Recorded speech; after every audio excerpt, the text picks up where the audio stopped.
berpindah. Di suatu kafe tempat Yeonji bekerja, dia terkejut melihat kedatangan seorang pria bernama Jinho. Yeonji mengira jika Jinho adalah Jinwoo, kekasihnya. Jinwoo dan Jinho adalah orang yang berbeda, dan ternyata mereka adalah saudara kembar. Jinho yang mengetahui hal itu sengaja tidak memberitahu Yeonji tentang dirinya yang sebenarnya. Nampaknya dia menyukai Yeonji. Jinho memutuskan untuk pergi tanpa sepengetahuan Yeonji. Singkat cerita, Jinho pergi meninggalkan Korea untuk melanjutkan pendidikannya di Kanada, sedangkan Jinwoo memutuskan menikah dengan Yeonji. Saat prosesi tukar cincin, mereka mendapatkan masalah kecil, di mana cincin yang seharusnya muat di tangan Jinwoo ternyata tidak muat. Yeonji tidak memperbesar masalah itu dan mengira jari suaminya terlalu besar. Beberapa bulan berjalan, pernikahan Jinwoo dan Yeonji terlihat sangat bahagia. Dan tiba-tiba terjadi sebuah musibah datang, di mana Jinwoo mengalami kecelakaan yang mengakibatkan dirinya koma di rumah sakit. Yeonji yang mengetahui hal itu dipaksa harus kuat untuk menghadapinya. Namun ada waktu di mana Yeonji merasa kesepian, merasa hidupnya tidak artinya tanpa Jinwoo. Bahkan setiap hari dia mendatangi rumah sakit untuk melihat suaminya dan berharap suatu keajaiban datang padanya. Di sisi lain, Jinho mendengar bahwa Jinwoo kecelakaan, langsung bersiap terbang ke Korea. Yeonji kemudian menjemput Jinho di bandara meskipun belum mengenalnya. Yeonji yang telah sampai di bandara langsung dikejutkan dengan melihat wajah Jinho yang seakan suaminya telah sadar. Hal itu membuat Yeonji langsung pingsan. Jinho langsung membawa Yeonji pulang dengan menggunakan mobilnya.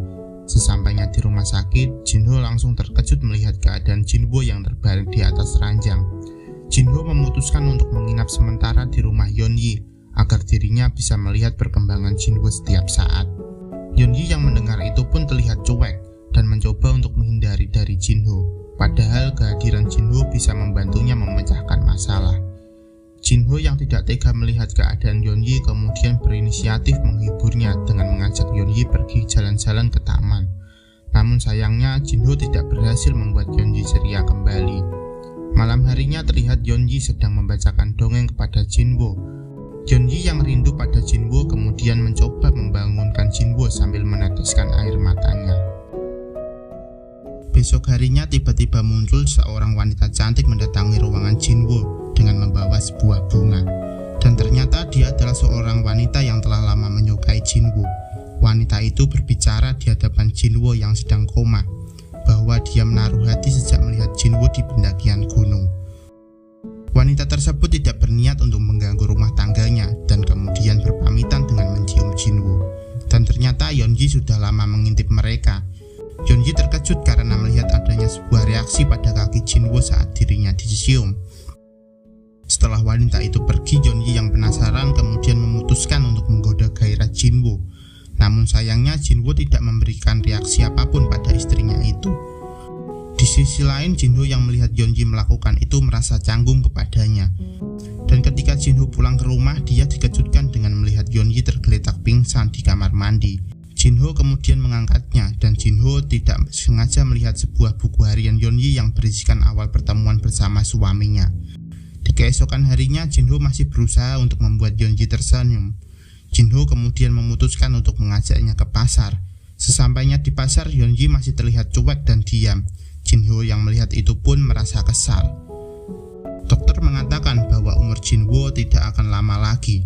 Jinho yang mendengar itu pun merasa sedih. Sedangkan Yeonji tampak merasa bersalah karena telah meninggalkan Jinwoo sendirian.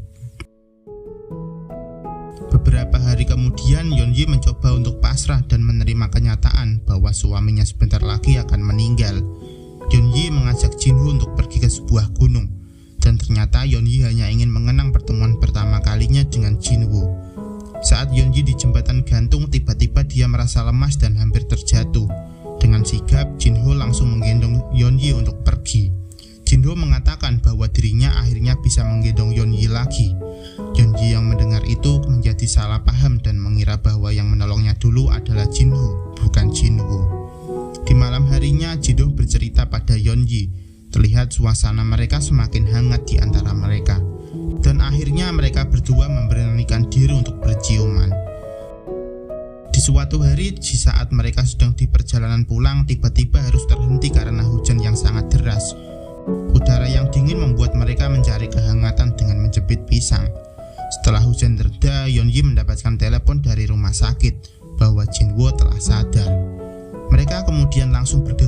rumah sakit. Saat di rumah sakit, Yeonji dan Jinho mencoba bersikap biasa saja seperti tidak ada masalah. Padahal Yeonji dan Jinho terlihat canggung. Saat di rumah sakit, Yeonji tak sengaja melihat wanita yang mencium suaminya saat koma.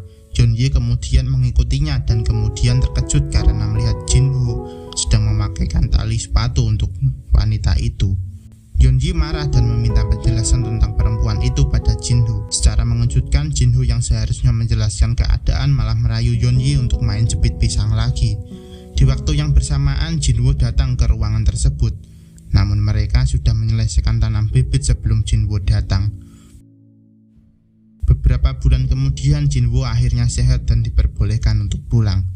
Di sisi lain, ternyata Jinho mencurigai istri dan adiknya yang mempunyai hubungan skandal. Sedangkan Yeonji dan Jinho sedang bingung memikirkan nasib hubungan mereka ke depannya. Keesokan harinya, Jinho berniat untuk memotong rambutnya seperti Jinho. Jinho yang melihat itu pun merasa aneh. Tidak hanya itu, Jinho juga memberikan tempat tinggal untuk Jinho.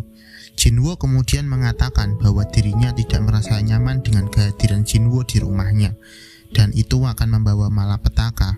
Dari sanalah dia bisa mengetahui sifat asli saudara kembar yang dulunya sering berganti peran demi mendapatkan kekasih.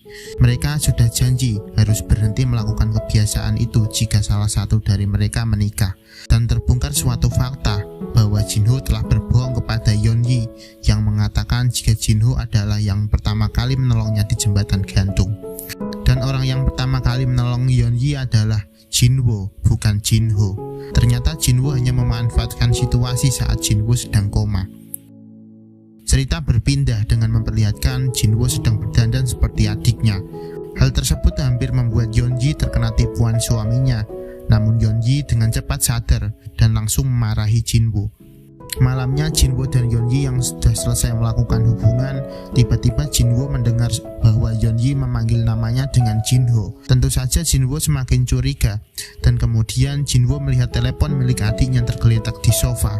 Jinho memutuskan untuk membawa telepon adiknya. Di sisi lain, Yeonji yang rindu memutuskan untuk menelepon Jinho. Namun sayangnya yang mengangkat adalah suaminya sendiri. Jinho yang sudah mengetahui hal itu mencoba bersikap tenang, hingga akhirnya Jinho memutuskan untuk bertemu dengan Yeonji di apartemen. Di sanalah tiba-tiba ia memeluk Jinho dan mengira bahwa itu adalah Jinho. Jinho sangat cemburu dan berniat untuk membunuh Yeonji. Namun niat tersebut harus digagalkan karena rasa sayangnya pada Yeonji sangat besar. Hingga suatu hari, Jinho yang baru saja pulang tak sengaja melihat Yeonji sedang tanam bibit bersama Jinho di apartemen. Yeonji menyadari bahwa ternyata Jinho sudah mengetahui hubungan mereka. Setelah kejadian itu, Jinho memutuskan untuk mengajak bertemu Jinho di jembatan gantung. Di tempat lain, seorang wanita menjelaskan kepada Yeonji bahwa dirinya juga korban dari pergantian peran mereka. Perdebatan sudah mulai panas di atas jembatan. Jinho mengatakan bahwa dirinya kecewa pada Jinho yang tega merayu istrinya.